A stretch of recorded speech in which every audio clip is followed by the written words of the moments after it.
What's going on, everybody? Mike with Man Cave Sports reporting from the Golden Gophers section of the Man Cave.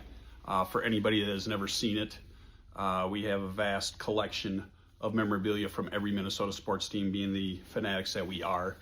But just wanted to give a quick season preview of the Minnesota Golden Gophers football team.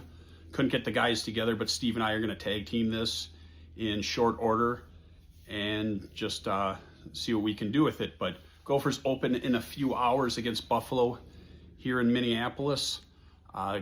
They play them consistently during the non-conference over the years, and Buffalo did have a very good ending to the last season, so could be a very interesting game. I know the Gophers are heavily favored, but we will see what happens.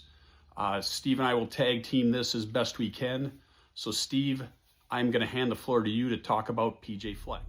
Thanks, Mike. Yeah, going to talk a little about PJ Fleck. Now, PJ Fleck has got a couple C's to him.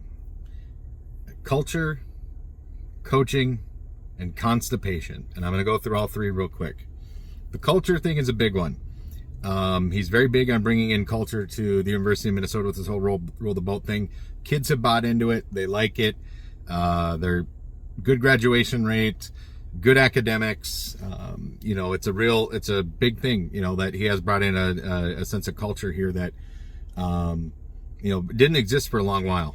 So that's been good. Like it or not, some people, think it's a used car salesman thing, but I don't really buy that. It's about what gets the kids going and what gets them motivated and what gets them put together.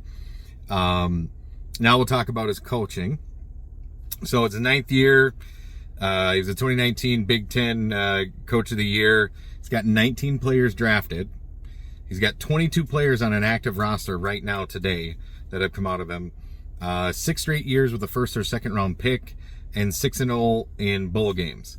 So he's done a pretty good job of coaching, and he's done a pretty good job of, building up players and building up systems. Our defensive backs have been crazy. Antoine Winfield Jr., Coy Parrish. We got wide receivers that are in the NFL right now. Most notably probably Rashad Bateman at the moment out in Baltimore. The running backs, Co Keefe. I don't know if anybody remembers Co Keefe. I think he's down with the Bucks, or he was with the Bucks. So he's done a good job building a culture. I think he's done a pretty good job with coaching and getting the most out of players, getting them to buy in and to sacrifice and to be able to do what he asked them to do. But that leads us to the final C, which is constipation, which is what his offense has been a lot, and his coaching decisions. Too many times over these last number of years, we've seen where,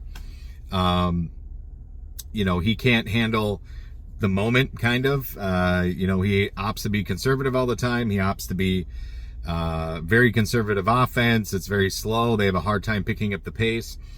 It's not necessarily just because of talent, because Max Brosmer can sling the ball all over the place in an NFL level. We just saw that this preseason with the Vikings, and now he's on the Vikings 53-man roster. So I don't think it's been necessarily a personnel issue that he's had. It's pretty bad when you can't outscore Iowa.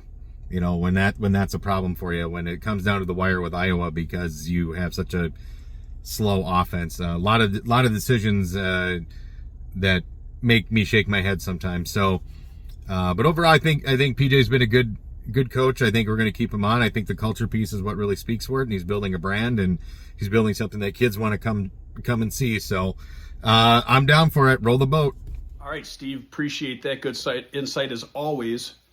And I think the two big names that come to mind when thinking about the season and how it's going to shake out.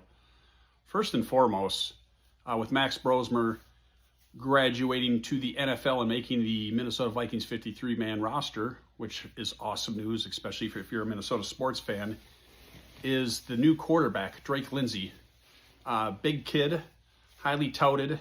Got to see a little bit of him last year, so we will see how things shake out this year. But a lot of expectations from certain people in regards to him. I know there are a couple of notable college football people that think he is going to be the real deal, even seeing where some think he is going to be a top 5 quarterback in the Big Ten this year. So be anxious to see how he performs. We'll get to see that tonight in his starting debut against Buffalo.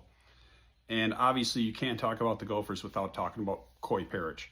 All-American safety, Minnesota born and raised, just a stud of a football player and the anchor of that defense. So expect big things from him this year. And really this team will go as far as those two players take it. Obviously, there's a lot of other factors. I think you have to look at the transfers that are coming in. We're going to need some of them wide receivers to play a big role this year. Obviously, I think we're set at running back with Taylor, who's a stud. And I think you will see good things from the Gophers this year. Steve, give us a little preview of tonight's opener against Buffalo. Hey, Mike. Yeah, so just waiting at the stadium here for my son's football game to kick off here in about half hour or so. But yeah, talking about Gophers and Buffalo tomorrow night, August 28th. First non-conference game for the Gophers. Some people are thinking it might be a cakewalk. Some people aren't. Betting favorites are around 17-ish points. Drake Lindsey could come out and just whip that ball over the field and show off why people are bragging about him. Our run game could just chew them up. But Buffalo was 9-4 last year. They did win a bowl game. They did, have